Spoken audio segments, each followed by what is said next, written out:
So what's up, folks? This is the Regal Ninja, and I'm back with Monster Loved You. This will be part 2, and once again, I'm reminded how sorely disappointed I am at how this monster came out looking. As I sit here and stare at him, he stares back at me. So, let's enter the big bad world. Let's just get going.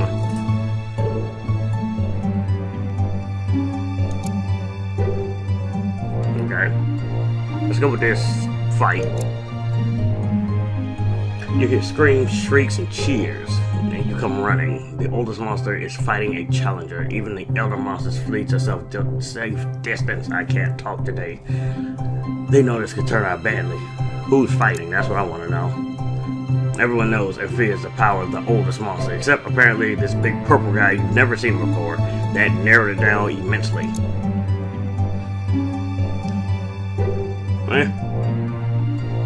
Let's watch closely and learn, because this could be a dominance type fight. Possibly. You're the closest monster to the fight. The purple monster has 16 thick, ropey tentacles, and he's trying to strangle the oldest monster. The oldest monster ignores a grip that could, and does, shatter a hovel. Let's get closer. You move just a little closer, ignoring the shouts from behind you. The oldest monster swing the purple guy by his tentacles, and you're in the path of the great brute's body. No! Okay. Marinette shrinks as the purple guy uproots a tree. How big is this guy? The two great creatures square off again. Giant hammering squeals. Get out of there, you fool. The gas and hides her face. Marinette puffs herself up and rolls between the fighters like a great spiny boulder trying to grab you, pull you out of there. Oh, I was watching. The oldest monster's tail twitches barely, and Marinette is knocked away like a ball, deflating and bleeding. Oh man, I got somebody else hurt. You get 2 steps before the purple challenger snaps you up in his jaws. Just before you can chew, the oldest monster rips his head clear over, hurls it away. Ah, I lost 6 cleverness. No, you nearly pooped yourself out of fear, and now nobody will meet your eyes. Well, that was a dumb thing to do. Well, that was a terrible, terrible choice. Just gotta see if we can make up for that. Oh, Nashgash is back, look at that. You, Nashgash, and the Scapegoat are having an impromptu picnic in the street. Fresh moss dunked in your tea is delicious. Some birds twittering and chirping in a friendly way circle and land among the crumbs. Let's eat the bird. Yeah, let's eat the birds. I'm probably gonna eat the birds, like honestly. The birds start pecking at the crumbs, and then they start hopping onto you and pecking at you too.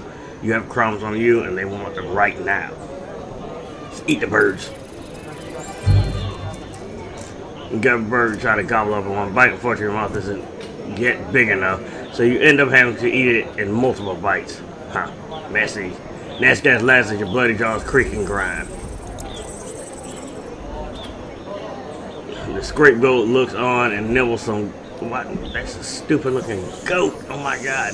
And the last of the bread. You offer it a wing, and it gnashes its horned head. But it shakes its horned head. Nashgash and you keep biting birds till they're all dead.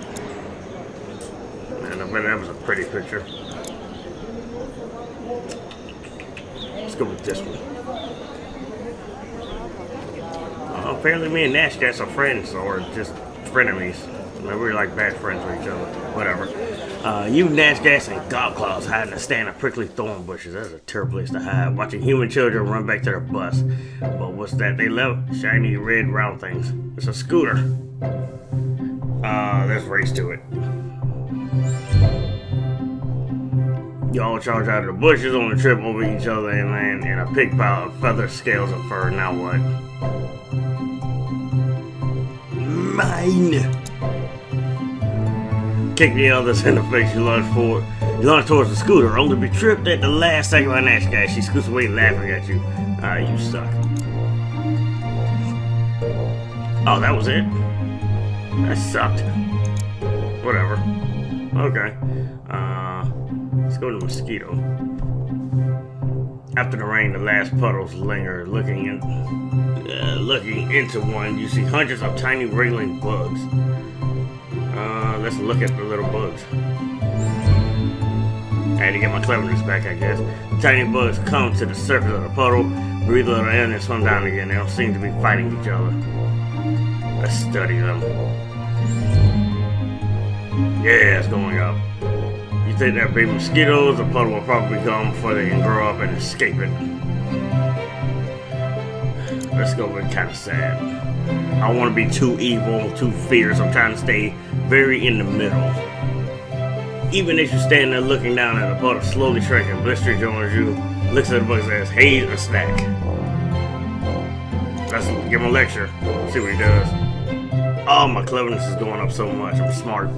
Other monsters stop and listen as you compare the baby mosquitoes to morsels swimming in that spawning vat. Well, you explain that mosquitoes take on another form as they leave the water, much like a monsterling coming out of the brood cave. You begin listing differences. Ah, crap, I'm really going on, aren't I? You begin listing differences between mosquitoes and monsters, but the crowd's wandering away now. Your moment in the spotlight is over. Let's let them live. They'll probably die later anyway. The bottle's lost half its water in the time you've been here. There's no way these mosquitoes will grow up. Oh, I'll have a snack then. I tried. You shared them, but you drove everybody off. I tried saving them. I have no guilt. Let's go to the mouth. You see Jagger in a haze of buzzy, angry yellow bees. It looks like he stole a beehive off a tree and took it home. You can see why. Honey is irresistible. Jaggery motions for you to join him. Yeah, that's a size up situation. I'd do that in real life anyway. Bees can't kill you, but they can make they sure make you know you've been in a fight. All those things, each one with a little venom in it. So they can't kill me, but it will hurt. Let's help them. You're standing there thinking about it. You get stung twice. The bees are getting angrier and angrier. Jagger father asks, "What do we do?" Smokehouse, you put them to sleep. Yeah, science. It worked. The bees fall asleep and you get a double claw full of stinger-free honey. Even though I don't see how I can pick up anything with those nubby things. I don't even have a mouth now that I think about it. Alright, so let's go with this one. Nash Gas again. Nash Gas is picking on the tiny Blistery. She gets knocked down every time she gets up. Nash Gas actually wants to help. See why she's doing that. Nash Gas shrugs, I feel like, and look at those tears. Interesting. Okay, so we're back to this. Let's fight Nash Gas. In a fight. Never run from a fight. Without even a thanks, Blistery runs away, leaving you and Nash Gas to tussle in the street. Do you push the attack? Nah. Oh, kindness and bravery. What up? Look at that. You turn and walk away. Nash Gas tackles you behind and begins slashing your back with her claws. The two of you are struggling until you're both hurt too badly to continue. Nash Gas says, "Good fight." That's all Nash Gas wants was a fight. Nash Gas sounds like the neighborhood little tomboy that just like beats up all the other boys, but they know she's a girl, but they can't fight her back because they're gonna hurt her and get in trouble. Let's go with this claw. Today's a holiday, Poke the Bear Day. I think we should do that in real life. Monsters have been planning pranks for days. You all head out to Bear Cave. Let's just elaborate a bit. It's a day when the elders take young monsters, show them their ferocity by taunting and bothering, and especially big, strong pack of talking bears. Let's do it. Join the crowd of monsters shuffling, walking, skipping, sculling through the woods. Soon you have reached the caves. The bears are already outside waiting and watching, so apparently they are completely aware if this happens.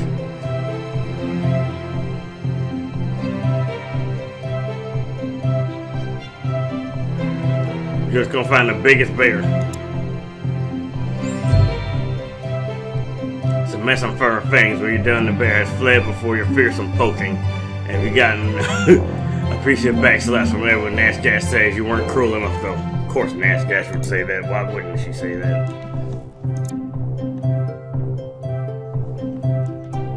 Alright, so I think we maybe only have 1 or 2 choices left, and I think I'm going to go with the foot and the teeth. But I want to go with the teeth first. If I can choose the foot, I will.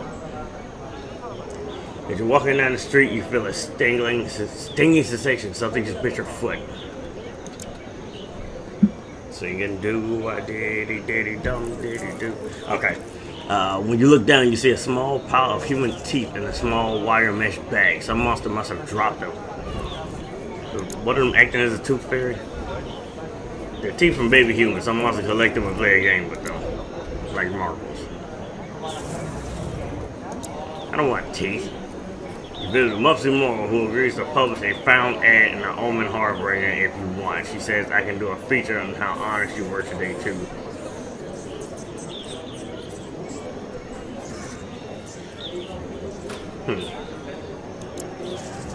Let's give them all back.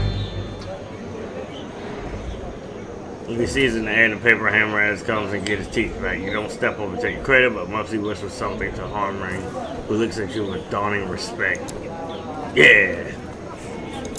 Alright. Oh, well, never mind. Unless it's fleeting, you have grown beyond youth and have become an adult. Does that mean we're going to look different? You've been dragged from your... Nope, it looks exactly the same. You've been dragged from your bed by your friends and neighbors. No, we want to sleep. They surround you and hold you down, not urgently until you stop struggling. I tried. The neighbors throw you into the center of the great circle of monsters, all older than you. They whisper to each other, then look at you, then whisper some more. Get the getting on. The monsters murmur and mutter, spit and snarl to decide what best defines you as a monster. I'm going to sleep. Someone shakes you weight to come to the decision. The ring of monsters shovels close to you, forming a tighter circle. Elders loom over you while the smaller adults crouch low. This does not sound good. Your surroundings grow shadowy and dark. What is happening? In the adolescence, your body becomes tougher, and other grown-up monsters are more likely to listen when you speak. The other monsters hold you in some respect, 5 out of a possible 100 points. Jesus Christ, that sucks. If someone calls you clever, Aurora, okay, well, yeah. Royal approval rises from the crowd. All the monsters in the circle begin to hum, growl, and sing a traditional serenade of the Snake Moon.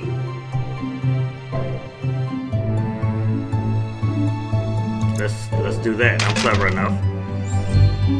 Yeah. Entirely new way. Yeah. I think I'm done gambling that. I'm just gonna go with that. Okay, so I'm at 6% bravery, 93% cleverness. So apparently I'm very smart. 75% for ferocity, 33% honesty, and kindness is 21%.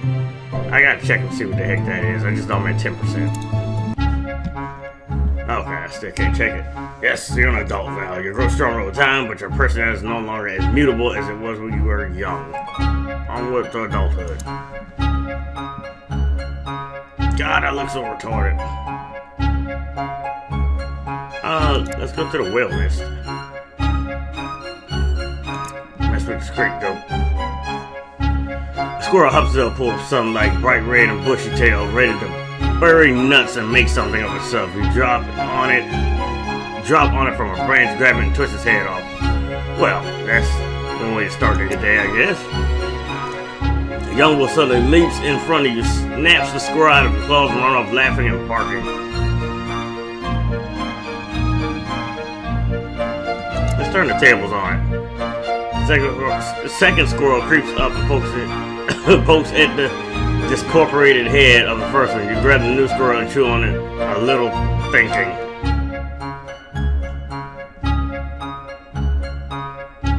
Just lure the wolf closer. You dangle the squirrel over your maw, waiting. The wolf tries to steal it as plain. You slash her with your claws and she flees, having learned to not mess with you again. Let's go with politic. Spider. Today's the day of the Spitter 500, a big spider race. Winners are regarded highly by all around town. Let's do this. I don't even know if I have a spider. But your spider hurt her leg this morning. Of course, that was convenient. What should you do?